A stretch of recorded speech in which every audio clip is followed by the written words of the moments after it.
Connection established.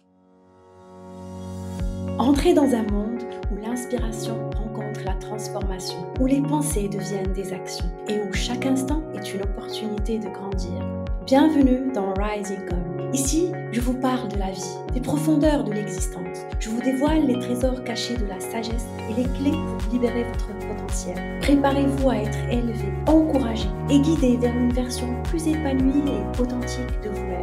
Installez-vous confortablement car on s'apprête à entamer un voyage passionnant. Let's rise and communicate together.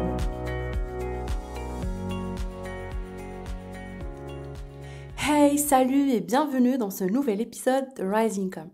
Bon, on arrive à la fin de l'année et c'est toujours une période spéciale pour certains, un mélange de nostalgie pour ce qu'on laisse derrière et d'excitation pour ce qui arrive. Sincèrement, ça n'a jamais été un moment particulier pour moi.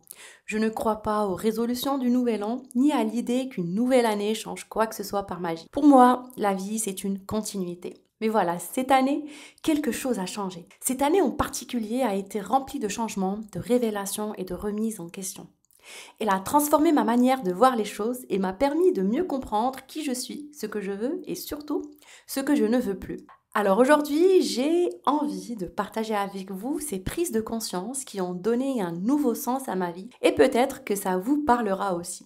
J'ai donc identifié 4 grandes leçons que j'ai intégrées cette année. Première leçon, je suis plus forte que je ne le pensais. J'ai découvert cette année en fait une version de moi que je ne connaissais pas. Une version capable de faire face à des choix que je n'aurais même pas osé envisager avant. Les années passées ont été particulièrement dures pour moi. J'ai traversé des moments qui me semblaient insurmontables. Mais cette année, j'ai l'impression que quelque chose a changé. J'ai découvert une force et une résilience que je ne voyais pas avant. Je ne dis pas que c'était facile, mais c'est juste que, au lieu de reculer face à la peur ou à l'incertitude, j'ai choisi d'avancer. Et ça, pour moi, c'est énorme. Et puis, il y a une autre force que j'ai découvert cette année, celle de supporter le froid. Sérieusement, moi qui me définis comme la plus grande frileuse du monde, j'ai réalisé que je peux vivre et même sortir par des températures très basses. Je marche, je prends les transports en commun, je vis ma vie dans le froid et la neige.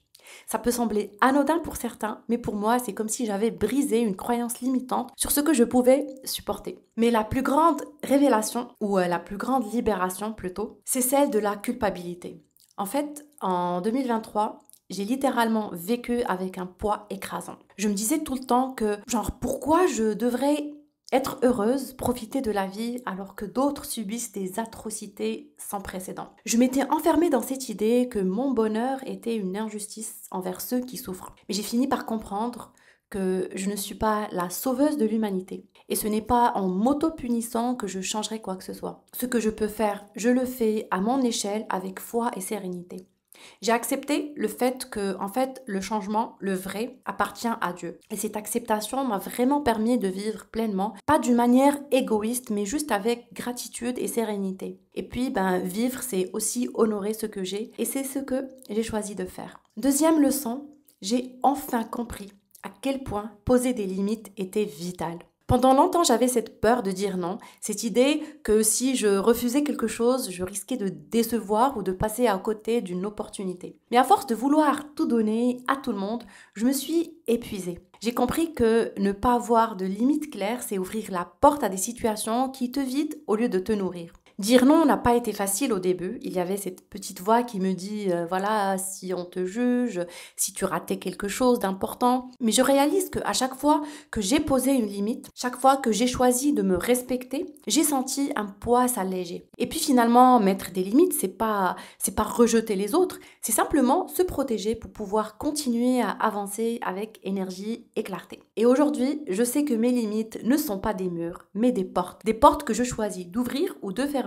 en fonction de ce qui est bon pour moi. J'ai aussi appris à dire non à tout ce qui me pousse à m'épuiser, à vouloir être partout et tout gérer. Ça ne s'arrête pas aux autres, ça s'applique aussi à moi-même. Avant, je me mettais une pression folle, pour que tout soit, je vais pas dire parfait parce que ce n'est jamais parfait, mais que tout soit bien rangé, genre à la maison, chaque chose à sa place. Et finalement, à quel prix? Je finis toujours fatiguée, vidée et même frustrée. Donc voilà, je dis stop et j'apprends à me respecter.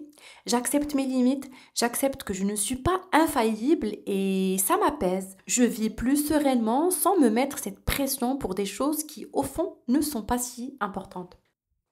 Troisième leçon, et là en fait je l'ai toujours su au fond, que je ne suis pas figée.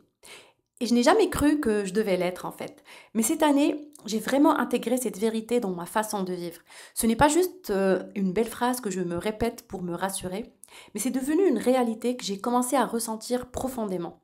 J'évolue, mes besoins changent, mes envies se transforment et mes croyances s'ajustent au fil du temps. Et c'est exactement ce qui me rend vivante. En fait, je suis quelqu'un qui adore apprendre. Ça a toujours été le cas. Je suis autodidacte, j'aime découvrir de nouvelles compétences, explorer des idées par moi-même sans suivre des règles imposées. Mais cette année, ce n'était pas seulement des compétences techniques ou des connaissances extérieures. Cette fois, j'ai appris à déconstruire ce que je pensais être moi. Par exemple, j'ai longtemps cru que j'étais fainéante ou bordélique. Ce sont des étiquettes qui restaient collées à moi, que je pensais vraies parce que c'est ce qu'on m'avait dit ou c'est ce que je voyais à travers le regard des autres. Mais j'ai pris le temps d'observer ce qu'il y a derrière ces jugements. Et j'ai compris que ce n'était pas que je suis fainéante ou désorganisée, c'est que j'ai un fonctionnement différent. J'ai besoin de faire les choses à mon rythme, dans une énergie qui me correspond. Je ne peux pas me forcer à agir ou à ranger juste pour cocher une case. Et donc maintenant, je ne me juge plus pour ça. J'accepte que mon rythme n'est pas celui des autres et ça ne me rend pas moins capable ou moins compétente. J'ai appris à m'adapter à moi-même, à travailler avec mes forces au lieu de me battre contre ce que je ne suis pas. Et c'est ça en fait pour moi l'évolution.